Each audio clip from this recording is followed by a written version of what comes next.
Hi again. Welcome everyone. Happy summer evening. My name is Lorelei Stewart, and I'm the Director and Chief Curator here at UIC Gallery 400. And before I introduce our guest tonight, please know that we have live captioning available. You can press the the CC Show Captions button at the bottom of your Zoom screen to access those. And thank you to Tina for being here to do that. It is so lovely to have Carolyn Castaño and Arnold Kemp here together on the occasion of Carolyn's solo UIC Gallery 400 show, My Mother Mountain. The show closes soon, so if you haven't seen it, please make it to the gallery by or on Saturday, August 8th. And if you're logged in from somewhere other than Chicago, please know that on our website, you can find extensive installation images and text. All of the texts from the show are there on our website. Very easy to find. So about tonight, Carolyn and Arnold are longtime colleague artists and friends. Notably, last year they exhibited together in Bay Area then at the Yerba Buena Center for the Arts in San Francisco, where in the 1990s Arnold was a curator and where Carolyn exhibited at that time. And side note, I'll say San Francisco in the 1990s was extraordinary and it was a formative time and place. And I was there and know Arnold and Carolyn from that time.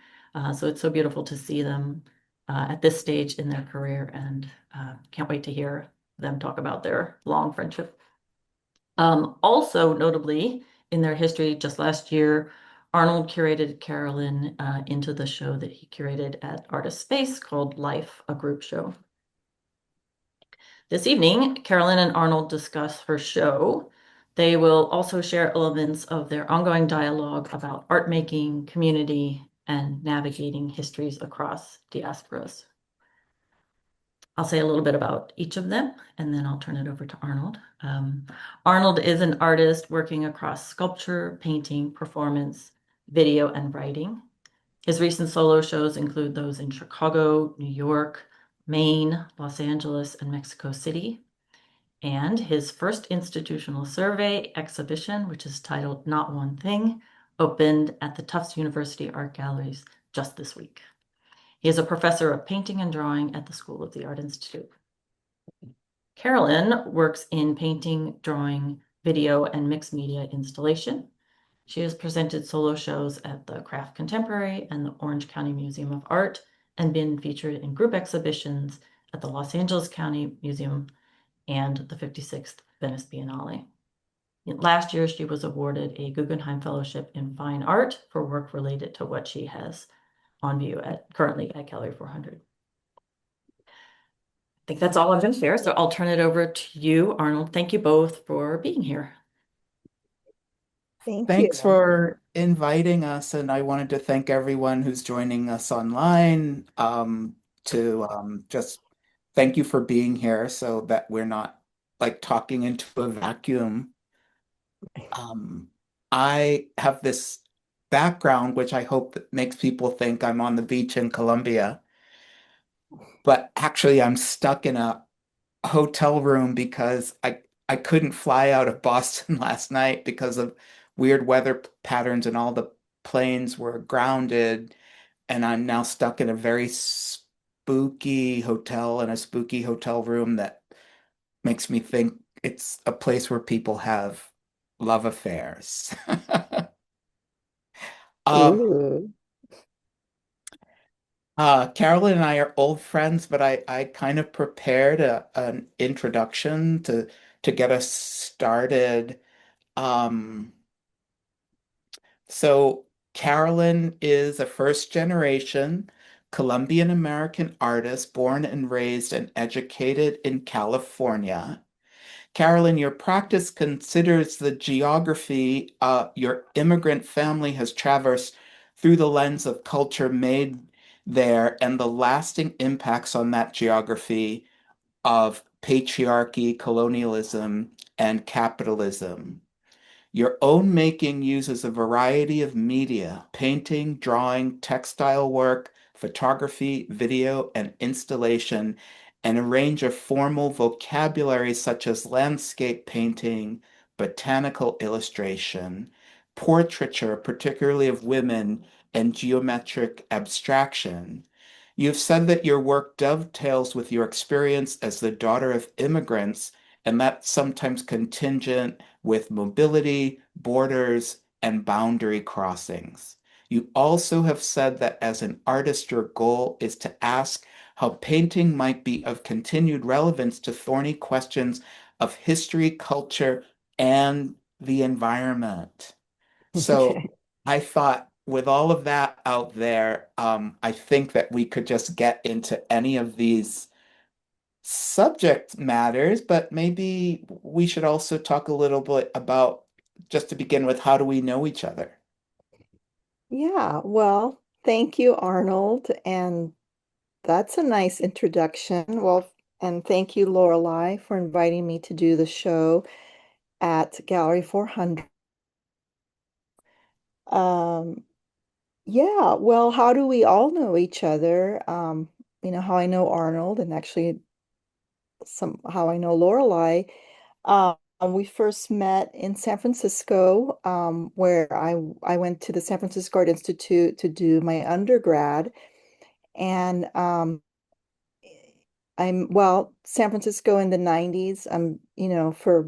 I don't know, my friends from LA are here or other folks who did not experience San Francisco, but you know, like other second cities and around the States, thinking of the music scene maybe in Athens, Georgia, or like other, Austin, things that were happening. And so San Francisco was a really lively, fecund, place of creativity and a lot of activity, a lot of colleges, right, are in the area. And well, two RIP major art schools, and then several universities. And so it was kind of this meeting place of people, of youth, of really like, you know, a weird city of the preppy marina folk with like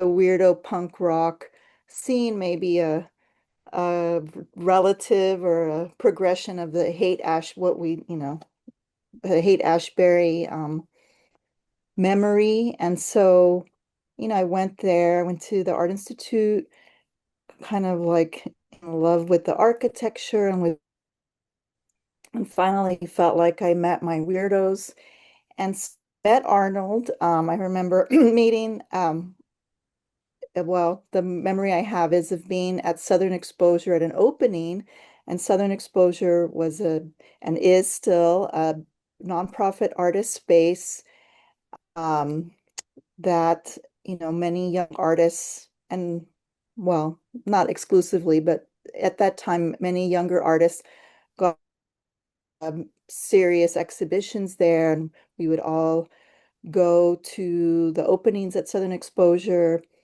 And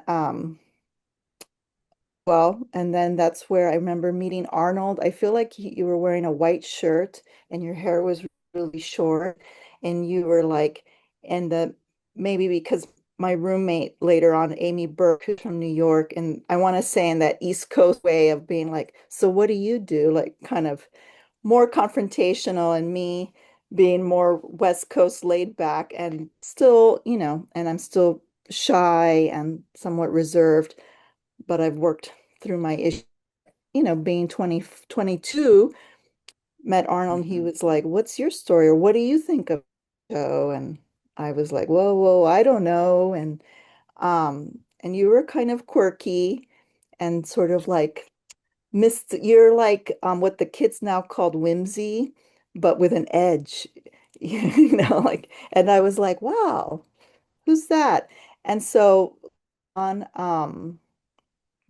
we got to know each other through many scenes, many openings, and later on, you were uh, working at Yerba Buena Center for the Arts, and were part of the team that curated me into Bay Area Now, which was um, kind of biennial-esque show of, did I freeze, of what was happening in the Bay Area and San Francisco. And so it was really exciting to be included in that show. And later on, I was in a show called Three Great Walls with Margaret Kilgallen and Shazia Sikander. And so that was very exciting to be in that show. And I didn't really know Shazia and, her career and work. That And that's also, uh-oh, you froze a little bit.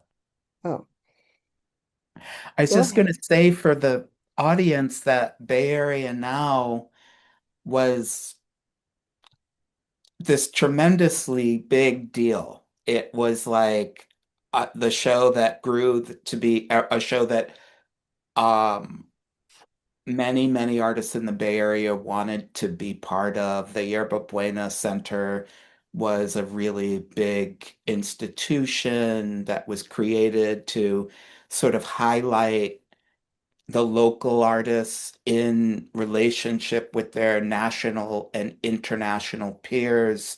So, like, Ellen Gallagher would have a solo show there, or Patty Chang, or David Ireland, but also someone like uh, Carolyn, who was younger at that time, would be showing in the same building or in the same space, or Margaret Kilgallen and Barry McGee and Mark Dion and Michael Jew, Chris Burden, John Baldessari, David Hammonds. It was really, people definitely wanted to show there. And, I remember meeting you, Carolyn, at Southern Exposure too, and just actually being really taken to you because in those days too, you sort of dressed like um a movie star from the 50s. Like there was this really kind of almost, I don't know if it was punk or rockabilly, but it was sort of like big crinoline dress skirts and high heels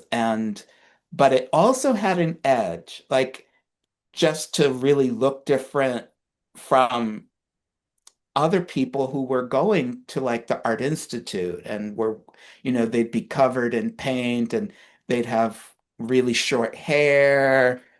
But I felt like somehow you were sort of taking ideas of beauty and decoration and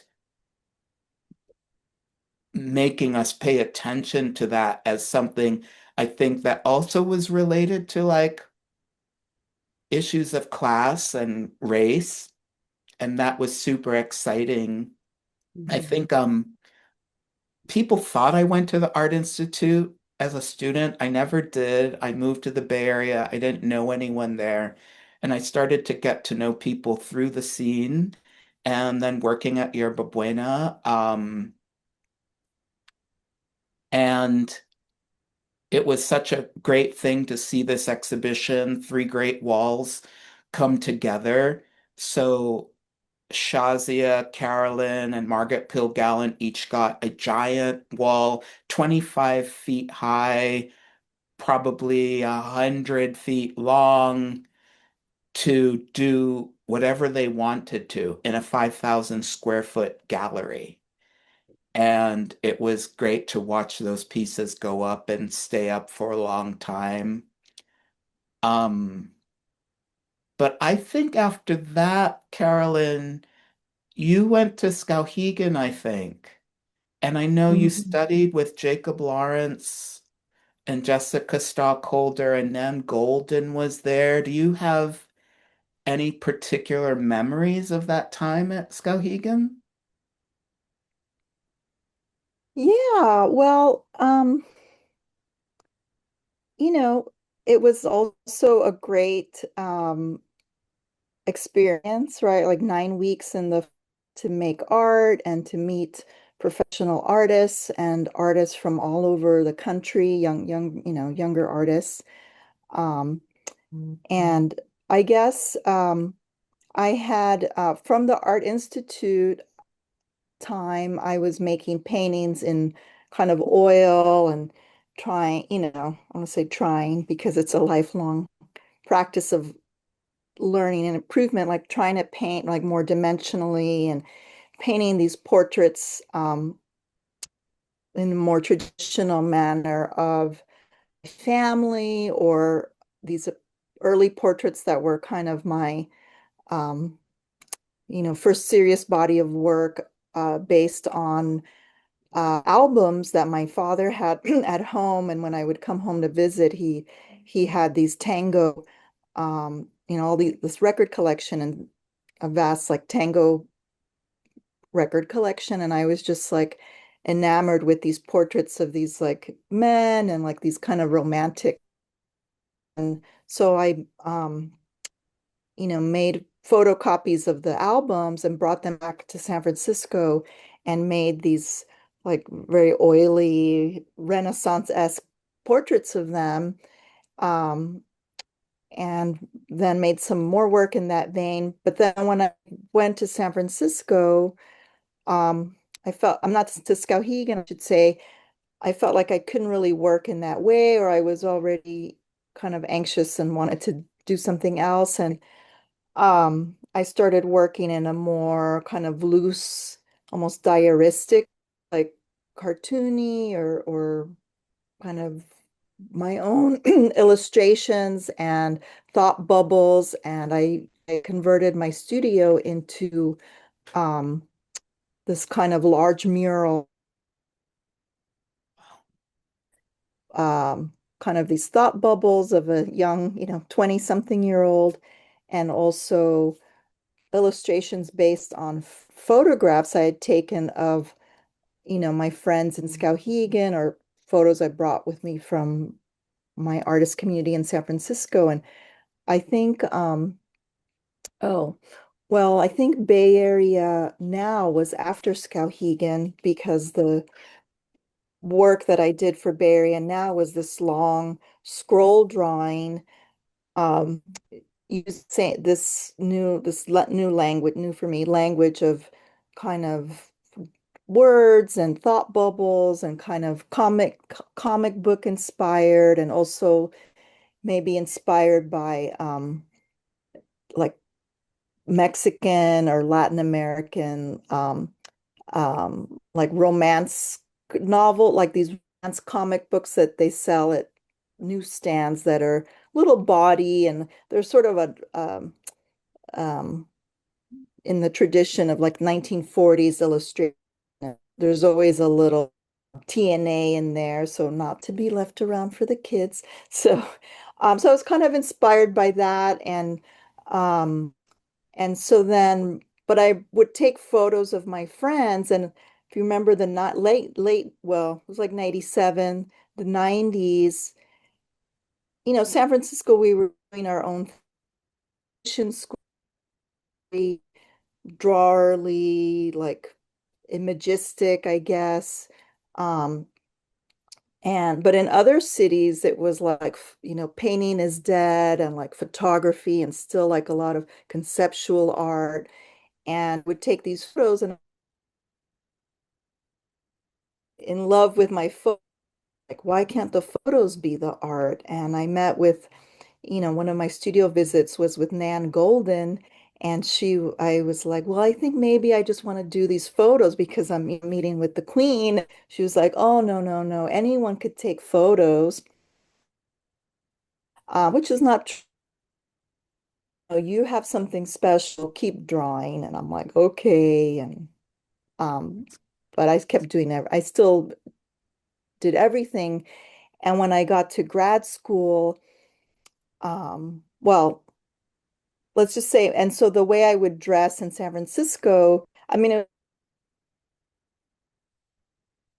you know, coming off from the 80s and the 70s of like personal interpretation of fashion and hair, um and even though the art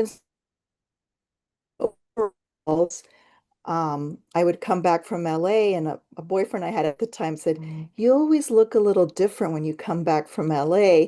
And I couldn't rub off this, I was still kind of this Latina, um, with painted toenails and like still a little like not unkempt enough, maybe not serious enough for the serious painters. Um, but when, going out to openings, of course, I would dress up and yeah, I think it was a little 1940s style. Um, which It now reminds we're, me now. It reminds me now a little bit of like the figures that are in the work of Carmen Lomas Garza. I don't know if you know her paintings, Carolyn, yeah, but yeah, and you know the women with big hair who might have razor blades in their hair because they were ready for a fight when they were going yeah, out on the town. I really like that. Um, yeah. when so it's funny because last year I reached out to you to ask you to be in this group show I curated, which Lorelai mentioned, and I really was just reaching out to you because I'd seen recent works of yours that I really loved and I really wanted to show. So I called you up to see if you would be interested in being in this show that was inspired by a conversation I was having with the artist Pobel before he died. And you said the most amazing thing, which I didn't know. You're like, oh, Pobel was at Skowhegan when I was there. He was like Mhm. burying him. What did he do? He buried himself in the ground? Yeah, Yeah.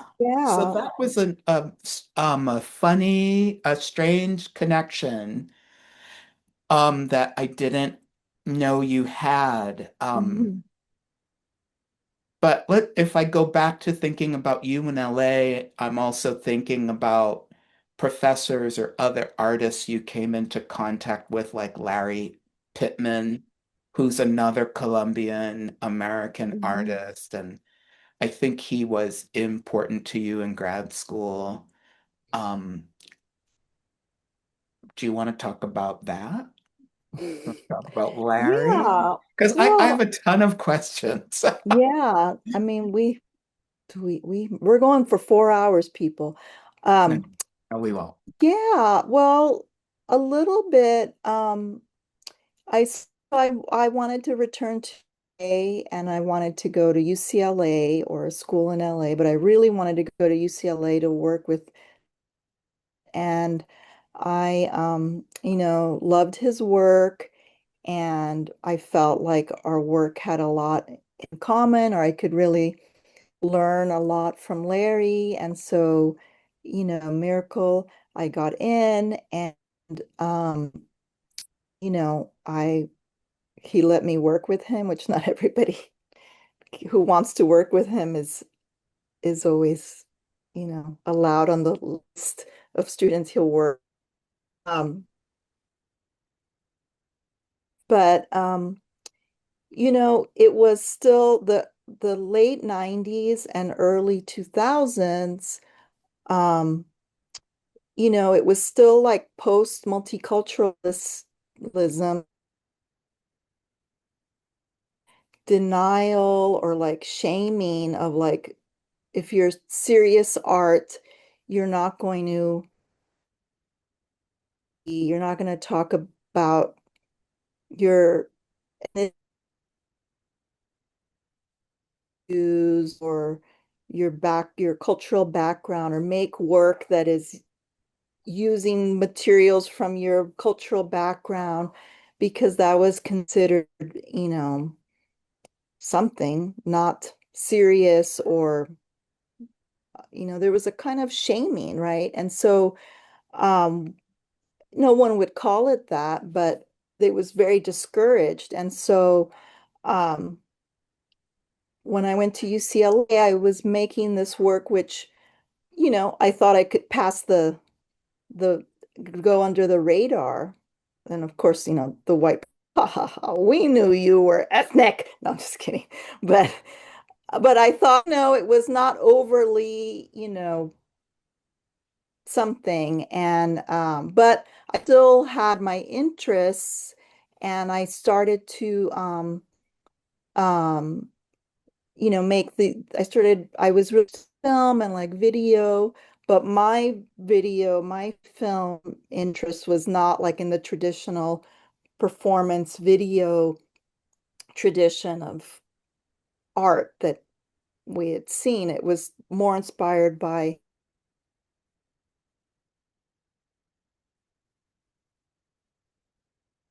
is in those films and in the actresses in the golden age of Mexican cinema who were, super femme with big hair and big boobs and big hips and high heels and like unashamedly, femme. And so I started to that were with myself or with myself and my mom or friends that kind of had these characters, and Larry was very supportive, and so I felt like I was including all of those things from my, experience without it being so overt, like more um um so but I think when you were talking about like my paint that I do painting and drawing and photography and these mixed media installations and so, my work has been called, if you see my paintings in the show, folks have called them maximalist. And They've I called always them what? like What did you say? maximalist, Uh, maximalist, hmm. opposed to minimalist. And um, when I first, you know, this gallerist in LA said that my work was, that I was a maximalist. And I like, oh, okay. And I didn't think that it was bad. I thought, okay, sure. And then later on, I realized like, oh, that's kind of like a negative. But when I hear you were saying like, God, I do all this shit, and I'm like, oh, I think of like a sancocho, which is a Colombian stew that is made up of all of these different, you have the meat and the three different, like one kind of potatoes not enough. You have three different kinds of potatoes and like carrots and corn and other vegetables and other, everything that goes in there.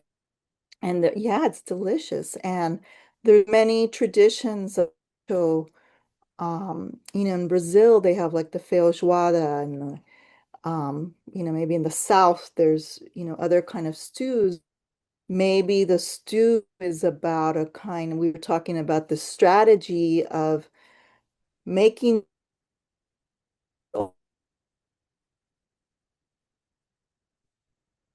Oh, you froze. give it, Uh-oh. and now we're hungry. It's time for dinner. Like, It's funny you brought up some of that because some of my students are here, and I know that at least one of them who's here, Samantha Wall, once heard me talk about how the relationship between painting and cooking, like how everyone has their own formula or their own recipe and really teaches themselves how to put the things together that they're interested in to make their work. But okay, I want to come more to the present and talk about my Mother Mountain, which is up until August 8th. I've seen the show two times, the second time with my sister who loves your work. I don't know if you know that when you were in Phantom Sightings in LA, my sister and my father and I all went to see your work. And my father, who I think you know, really loved your work. Our family is a big fan of you. And so I'm going to see my mother mountain again. There's a lot to see. And I feel like every time I go, I see more. But I want to ask you what brought you to the paintings, the not just the paintings, but all the work in the show? okay, Sorry if that's hold such a on. big I'm question. asked to switch over.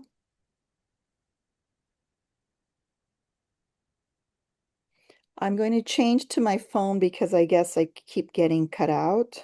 Okay. Oh, And then I will put you, how do we do this? Your sound just went out too. I'm joining via my phone. Oh, Okay. oh, there I go. Recording in progress. Whoa. I'm gonna get feedback.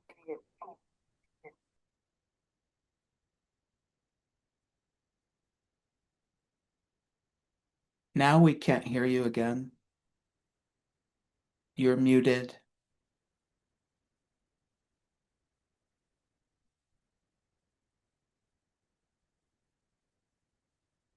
Hi.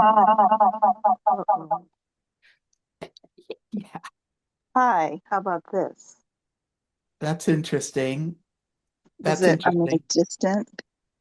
N- y- Actually, it's working. So we hear your sound. Yeah, I think it's going to work. Okay. All right. Yes. So, What brought you to the paintings? okay. Love, okay, back on track here. So what brought me to the paintings were it's a long kind of trajectory, but um I did a residency in Colombia in like 2011, 2012, where I worked with a group of women who are survivors of Colombia's armed conflict in Medellin. The residency was in Medellin, and together we made drawings and of birds and flowers and plant life native to Colombia, and kind of connected the stories of, that come from Colombian folklore, from music, from literature, from sort of their upbringing or familiarity with the landscape. We connected all, those things to their own experience um, as survivors of the armed conflict. So many of them came from the countryside villages and towns, outside of Medellin or in the along the Magdalena River. And so we made a video. I'm totally making a fast version of this, but we made a video called Women Who Create, which comes from the name of the organization that the women came from. It's a nonprofit that works to rehabilitate and empower women who are survivors of the armed conflict. And so from there, I started to kind of make the connection of the loss of the environment and the loss of ecology with conflict, right? As usually our focus is on the human loss, which is, we should focus on that too.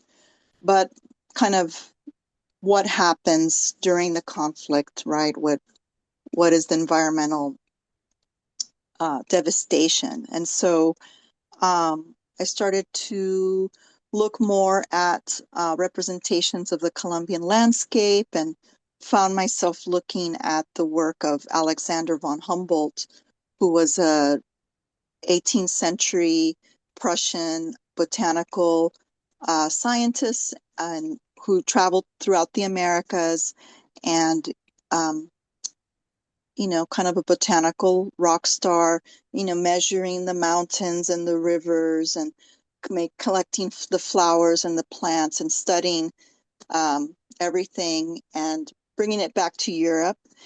And the one part is, and were others, but I was looking at him, and one part of his maps and studies was also kind of creating a map or a visualization of what was there for the developers, right, to the, Europe and the US to come and further kind of exploit the resources of the natural resources of places like Colombia.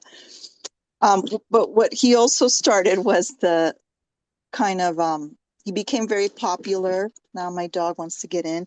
he became very popular, and it sort of created this bumper crop of artists wanting to depict the Americas, to travel to places like Colombia and Venezuela, Mexico, and the Caribbean, um, to paint the landscape. And it was also the time of, um, the Romantic era of painting. And so from von Humboldt, I started looking at Frederick Edwin Church and an English artist, Albert Berg.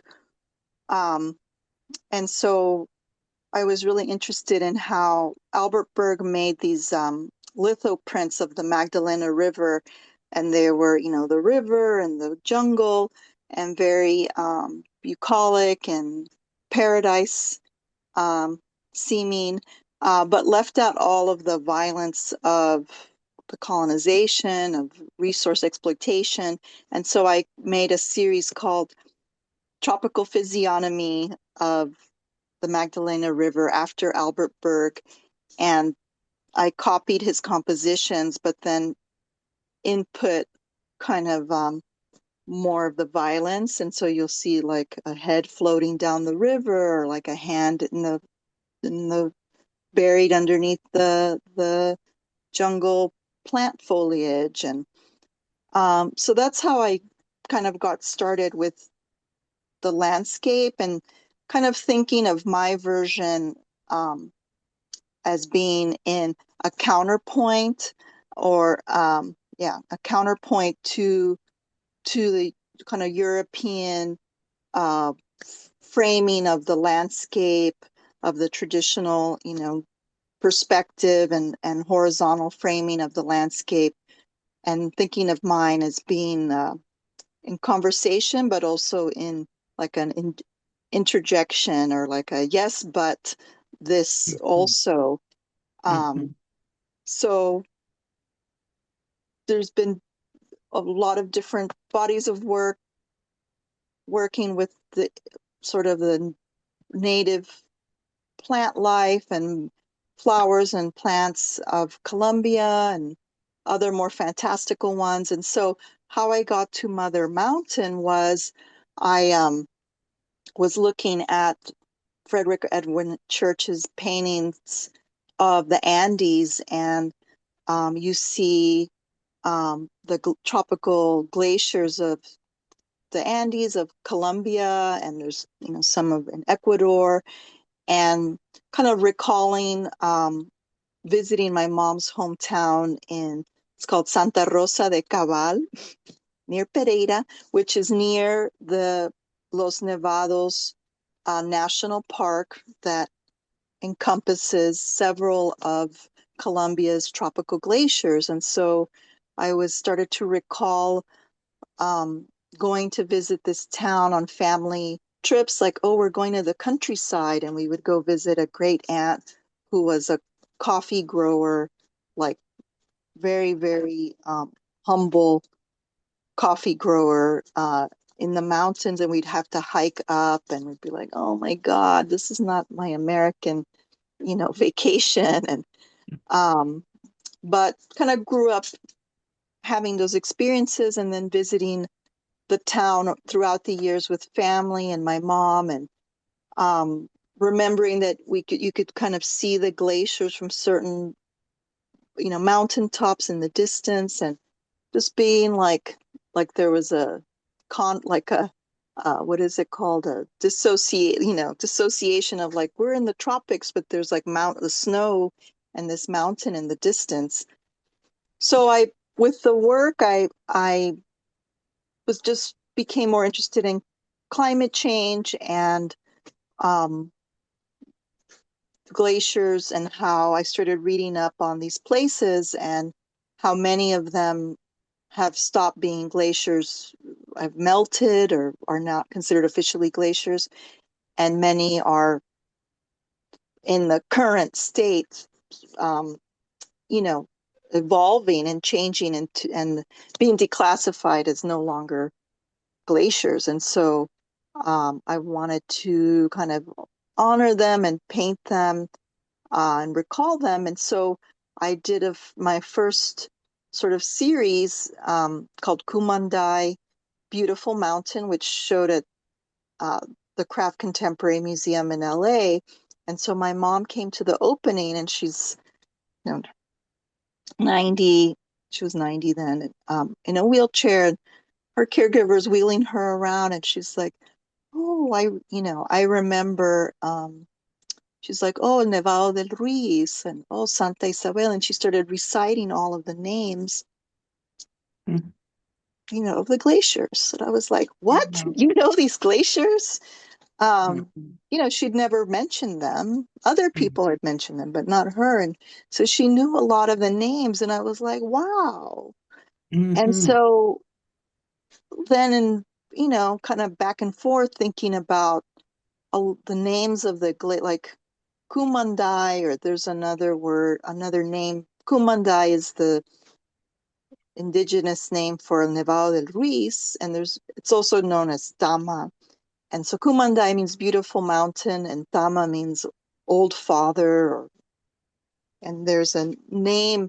All of the mountains have these ancestral names that all recall like an elder or a mother, and it connects to this kind of Andean cosmovision of the Apu, or like mountain worship, and thinking about these land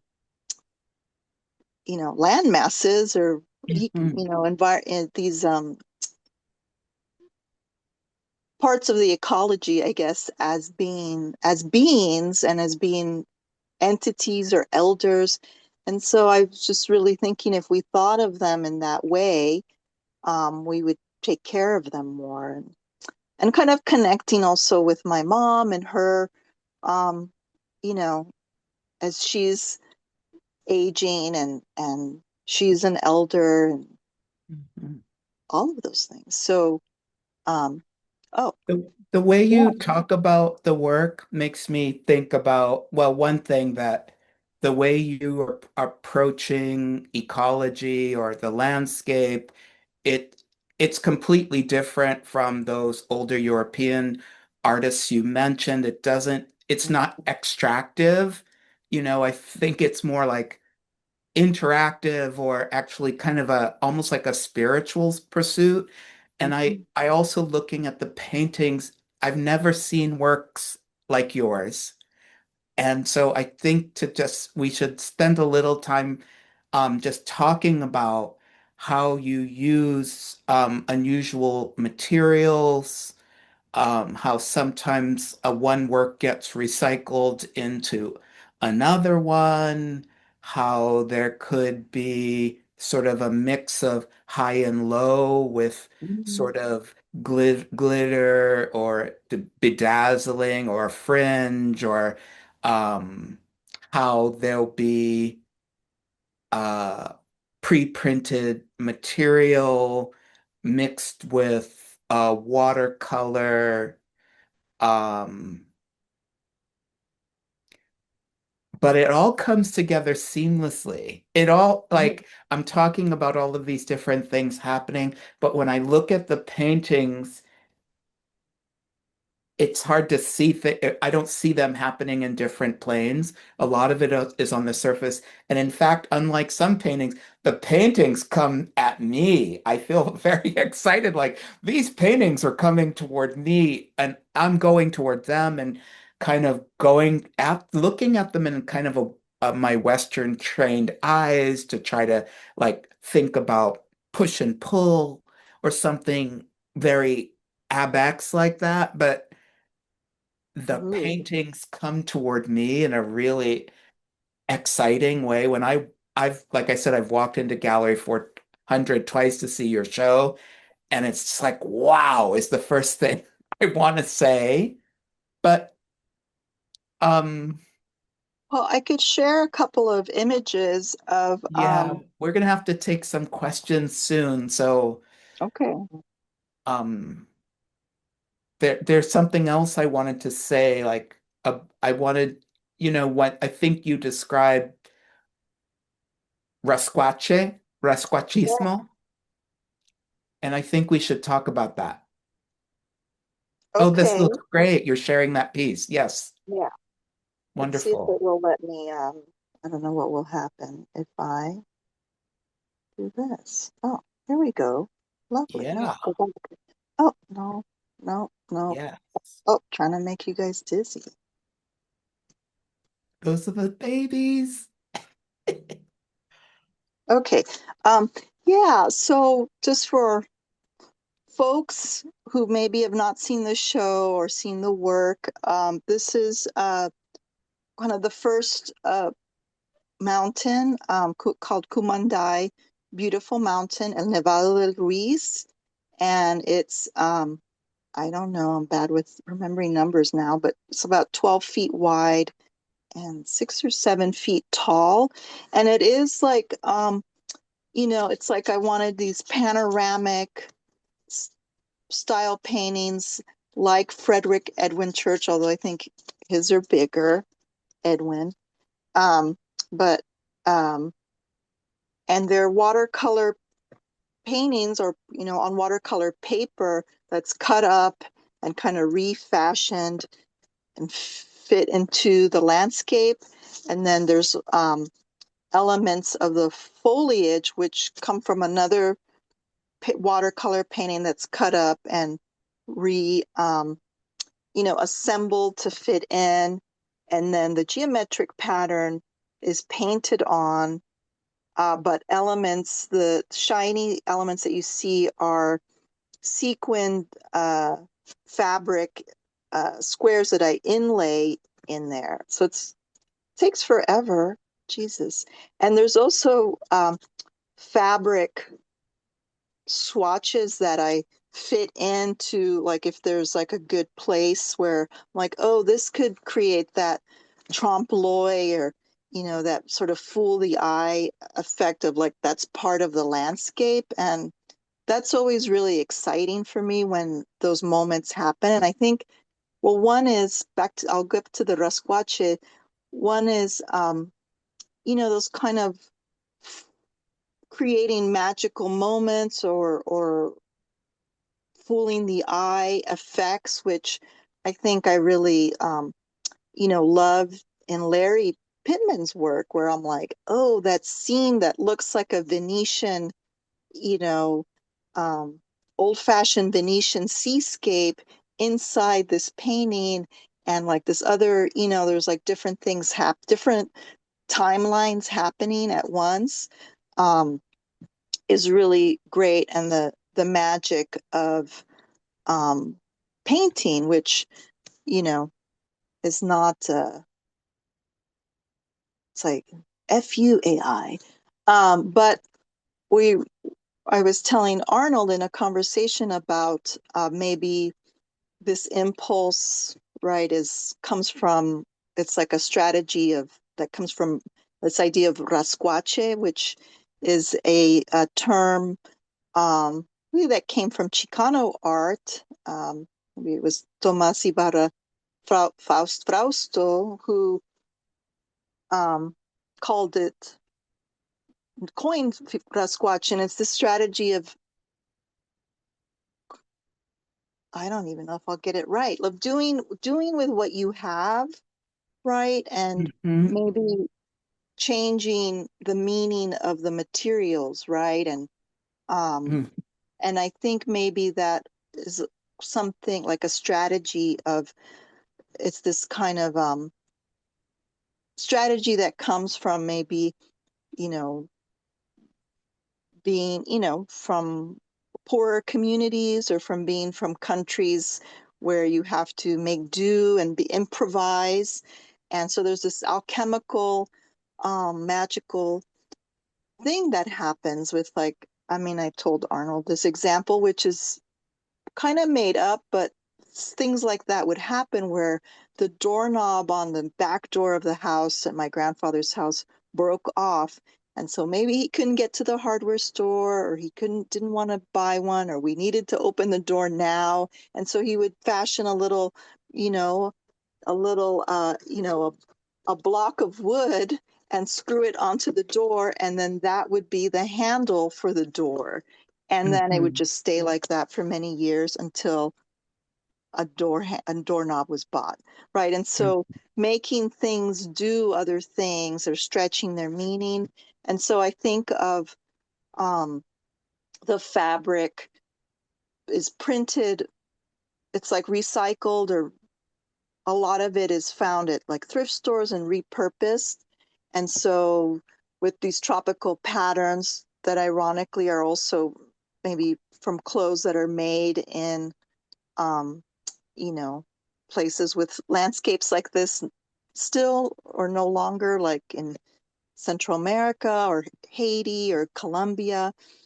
Um, and so you see the printed landscape, and it connects to this mass fabrication and the industry of that's destroying these landscapes, but also there's a suspension of belief, like that is the landscape. When I wear this tropical shirt, I am in this paradise that I bought at Target. And so, which is the state that we're living in now. So there is that kind of content in the work too. And so these appliques, I stand in for the birds, but also, they're made by immigrant communities here in LA, or maybe imported from other countries. Here's another one. There's this really beautiful thing I started to wonder about yesterday about uh realism or something, or what feels more real, the sort of applique or the thing that is coming from the secondhand store or the craft store versus like a photograph or things that we draw. I like standing in front of your work and thinking about these things. Um, Resquache in Spanish means leftover or of no value. And I worked a lot with Amalia Mesa Baines and um, Renee Yanez a lot in San Francisco on different things. And in Chicano vernacular, Resquache describes an attitude or a sensibility, kind of a taste or a style of the underdog, and relates to a set of formal art qualities, inventiveness, a survivalist attitude. And Amalia would say that it's about making the most from the least and Mm-hmm. using discarded and recycled materials and fragments of things to create a new aesthetic that's both defiant and inventive. And I think resquache is a really good word that you use when you talk about your work in terms of being inventive and defiant and Mm-hmm. actually using beauty, using aesthetics in a very personally poetic and political way. It's very exciting. It's funny how time goes by. We've been talking for almost an hour, and I think we should just ask if there are any questions in the chat that people want us to answer. Does anyone want to put a question in, or should we keep talking?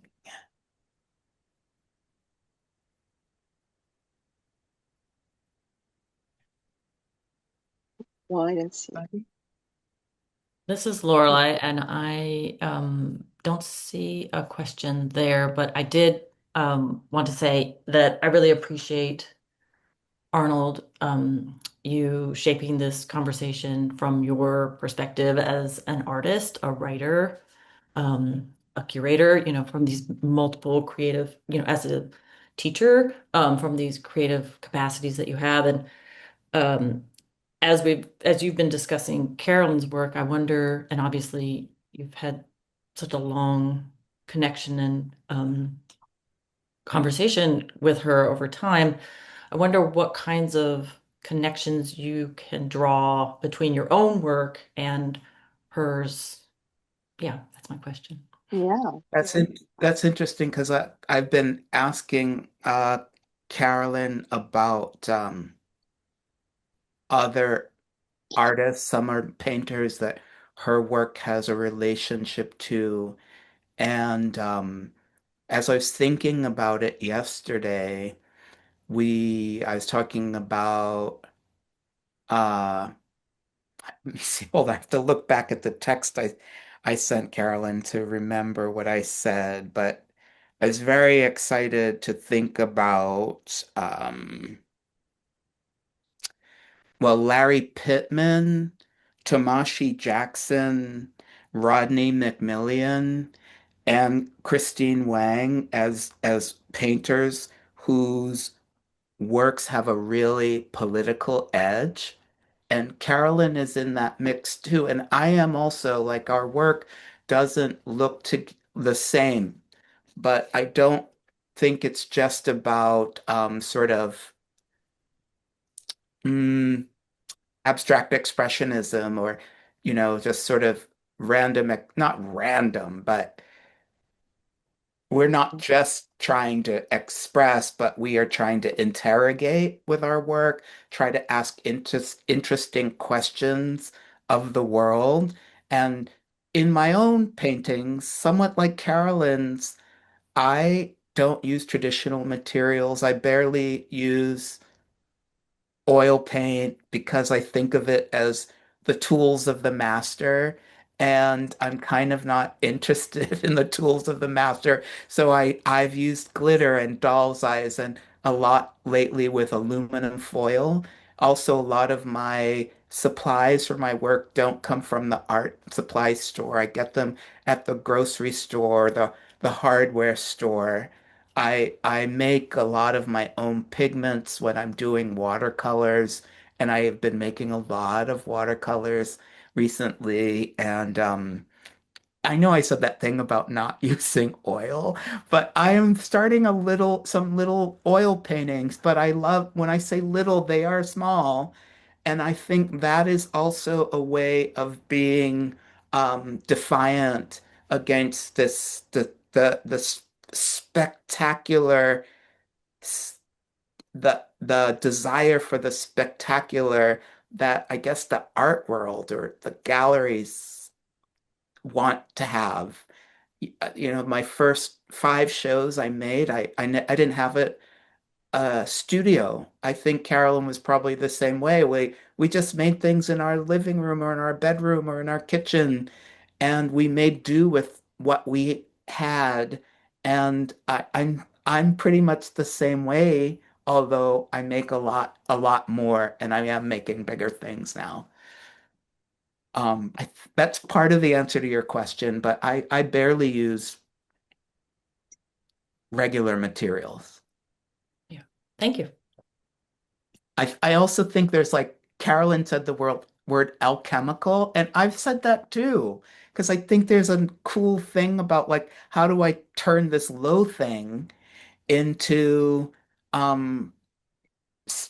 something that looks like art. And I think our work also questions what art is, and it questions what painting can be, Mhm. especially in relationship to cultures other than the dominant cultures.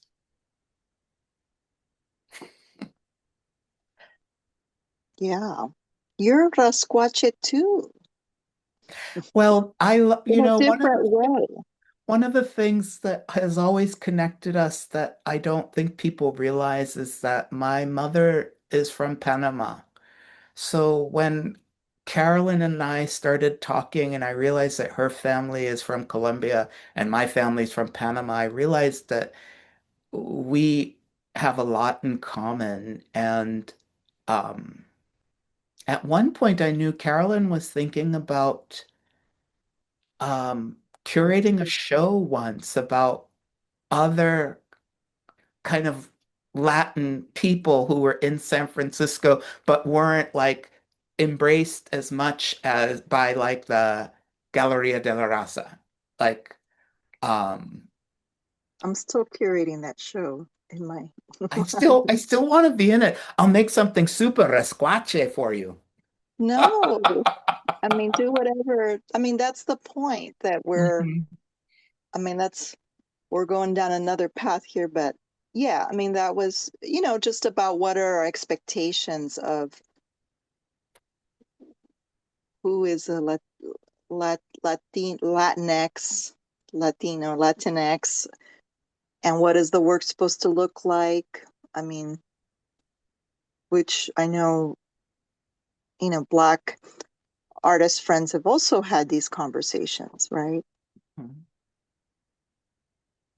I don't know So, if my student Yami is still on the call, but I think this is something that even, a generation younger than us, they're tr still trying to find their own individual voice in these conversations that are older than us, but that now we are part of. And I feel like you teach and I teach, and you also have children, and like to pass down these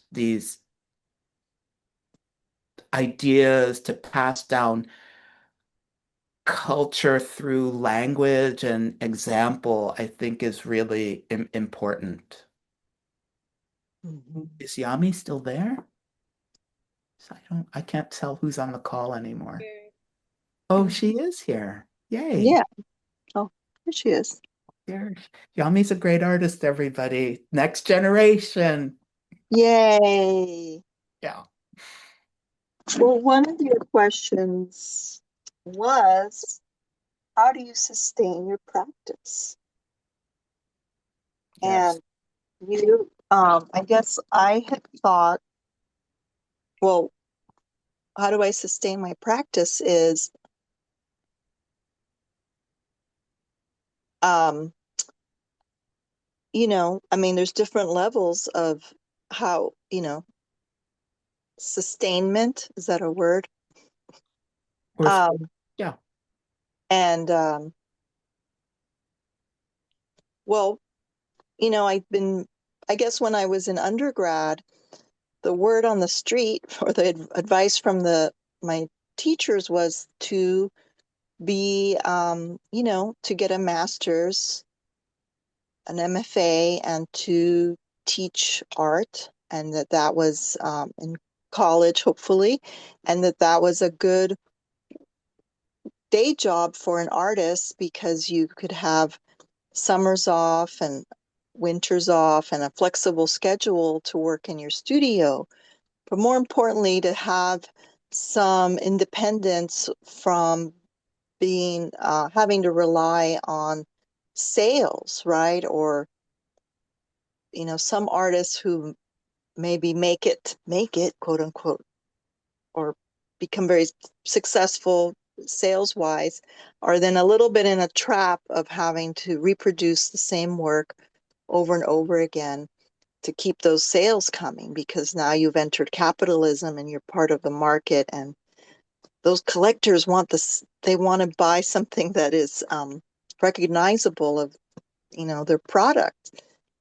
But um you know I set forth to do that and to get a master's so that I could teach and have be able to be in the studio as well. And so that's what I did.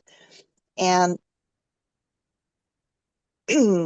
I guess how I sustain myself, I mean, the economic part, obviously, of teaching and has been really great because I don't have to rely on sales to be able to eat, and also as you get older, having that stability is important. So for you younger artists, um, but what in throughout time and more recently, what it's really kind of become clearer is like the amazing gift, right, of teaching and that reciprocity of being able to mentor younger artists. And how, like, actually, I feel like I get more work done during the school year than the summer. I'm just like, oh, my brain is dead. But being active and teaching and thinking about art and kind of working with the students keeps my brain active and, thinking about art, and maybe that tension of like, I have to make something, go to the studio propels me to be more active or more productive. Um, so there is a wonderful kind of exchange that happens that is not just economic, but that is nourishing, to my heart, right? So that's how I sustain myself, my art practice. And then also just the practical part of making is really like looking and being receptive to the ideas that are coming from beyond, the mystical part about art, which is, just always about looking and researching and being inspired. So that's one thing. Yeah. Arnold, are you still there? I am still here. It's 10 past the hour, so I wanted to ask Lorelai if that should be the last comment, or what should we do? How, or you all out there can tell us. How are you? Doing great. This is wonderful. And I think people are enjoying it. And maybe it's such a rich conversation, there aren't additional questions, but we'll give you one more opportunity, folks out there, if you want to ask anything. Well, I'm not sure if I have a question, but yeah, I would definitely say that um, Carolina's my cousin, and this is the first time I ever knew that she, had a studio visit with Nan Golden. We hardly ever talk because, like, I'm always like, "Wow, you're so accomplished," and but like, she never, like, we never talk about like these things that are really spectacular, and I never knew. Well, it was recently, like, I knew she had the show with Margaret Kilgallen, but I didn't know that it was like this groundbreaking, like, rock star show. And I know what you guys are talking about, like when you're talking about like very important shows that have like a long um impact, like, for time, and people are like, oh, I remember that one art show, or like you go to a show and it's very electric and it feels like a live music show. Mm. So and yeah, the whole conversation has just been very engaging, and it's very nice to meet you, Arnold. And I just really love just being included and being here with such accomplished yet such humble artists, and everybody else that's here as well. So it's just more of a comment than a question, but yeah.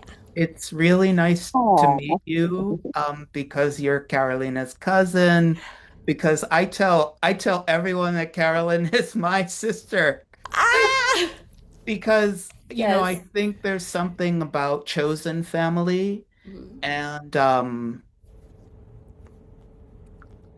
uh I think this thing about sustaining the practice is also knowing who you're in conversation with, and like who you want to see your work. Like I say I make my work for like 10 people. I think it's less. It's getting less. I yeah. mean, it's great if a lot of people see it, but I just opened a show here, and I want my sister Margaret to see it, my friend Ralph, my friend Mary. I want Carolyn to see it. I Mm. want Yami to see it. And I hear that very Samantha much. Wall and Mike Ma and Alexis, all these wonderful people here, Mhm. my Chicago community, my San Francisco community, my New York community. Yeah, I think anyway, mucho gusto. Yeah, mucho Well, gusto. And we're actually more play cousins, I guess you could say. But yeah. Yeah. well, I was going to say, well, Nisha comes, if I may say, and sorry if I'm misinterpreting you, but maybe more from the musical. You have stronger ties or big ties with the like music scene, And I think like in the music scene, I'm thinking of like jazz musicians or even like the Afro-Colombian musicians that, her and I've been talking a lot about and forming relationships with. There is like more of like who's like you're like a jazz musician maybe will play, like it's really important that that one musician hears them or that they approve or like their what they came up with. Um, and I think in art, like we do have that, but there is such a forward, like this pressure of like outward facing, like validation and, or sales or all of that. But I think like what you said, Arnold, about there is this just more like intimate validation, right, that you want from your peers or from that maybe older artists who may come to your show or send you a message and be like, oh, I saw that. Like I really like that. That feels that is more important, right? And um, I think now is where, the world is kind of crazy and the market's contracting, and so there's less of that validation maybe as much as like the early 2000s, and there's a lot of like Black Mirror situations with like social media and like you know that are not constructive to making the art or really seeing maybe what you're doing in a realistic way, or like it's kind of distorting. But if you have this, I don't know if you folks are following what I'm saying, but if you have your crew of artists or people, maybe not artists, who see what you're doing and validate it is so important. And I think it's like maybe like musicians. And so just a plug. So while I'm going on a very special like adventure, please pray for me to your gods. One is not with Nisha. I'm going on a trip to Santa Marta on it's like a birding for artists and we other weirdos about, it's called We Live in Data. So and they're kind of about collecting data with the birds. So I'm really excited to kind of learn more about this and use it in my work in some way. But then I'm going to Cartagena with Nisha and a group of artists to meet Arnold. Maybe you want to join us, um, to go to these Afro-Colombian, well, to work with Afro-Colombian musicians and go to these towns where these that are like uh, quilombos or like maroon towns that were formed of by folks escaping slavery and have continued to grow and um, what is it, thrive, but they're musicians. And so uh, I ran into Nisha during the pandemic on the holy Instagram, but so I've gotten so I'm also interested in that and maybe where that will take my work, because a lot of the music is about references like birds and the rivers and the flowers, and the actual rhythms and the instruments are supposed to mimic the birds, mimic birds or different natural sounds. So I'm very excited. So that's where we're going in September, where I'm Oh, that's pulling hooky from my teaching. So, yeah, super exciting. Is that I know you got a Guggenheim. Is the Guggenheim supporting that kind of research? Is that what's happening? yeah, well, Right. I mean, the Guggenheim was, you know, to support, to make, more work from the glaciers and to just make more of my work. So it's definitely supported a lot of the making of new work for the show at Gallery 400 and to I traveled to Colombia last summer twice to do research and visit like different archives. And I went to the von Humboldt Institute in Villa de Leyva that has like a large, uh, bird specimen collection and herbarium, right? And so just really like digging deep into all of, and the history and like where I fit in. And then now I'm going to this, then we're going to Santa Marta, which is where the one glacier is, and going to um, the where the lodge is part of the Parque Tayrona, which is managed by the indigenous group there. Um, and then, yeah, so it's That's going to super be exciting. a lot. Yeah, That's super exciting. I wish I could go. yeah, the Palenques. Yeah. Okay. All I right. think that's a good place. That's a good place for us to pause. Um, I love that I could participate in this conversation with my play sister, who I've been playing with for almost 30 years. Yeah, And, I don't know, I'm really moved. I've known Lorelai for a long time also, and just it's really great to be in community at a time when like our I hope no one's listening who shouldn't be listening, but there are forces in our government that do not want us to be in community. And yeah. I'm trying to work across borders. I did a show in Mexico City. I'm doing a show in Berlin soon. Really soon. I've got to get to work. Um, I have worked with students from Iran, students from Taiwan, students from Hong Kong, from Mexico, from Venezuela, and this means the world to me. So that's my final thing. That's my thanks to all of you. And thank you, Carolyn, for being my friend for so long Oh, because I'm a weirdo. thank you. Thank you, Arnold. Yeah, so many I mean, well, yeah, well, thank you, Arnold, for participating in this talk and like bringing, such great observations and questions and, like understanding so much about the work and or seeing things there, which are so important as an artist.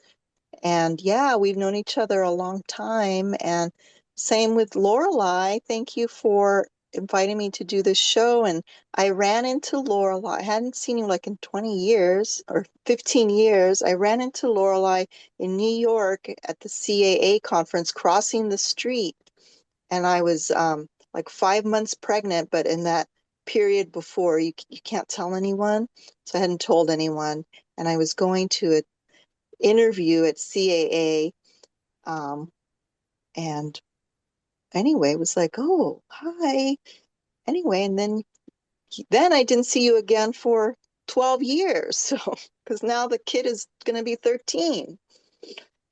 Yeah, But but the connections last, and yeah, I really appreciate you both being here and sharing so much of like how you think about art and how you think about your practice, and it's such a rich insight into your work, Carolyn, and thank you, Arnold, for sharing what you've shared as well. yeah. Thank you. Yay. Yeah. Thanks the audience for listening. I appreciate you all.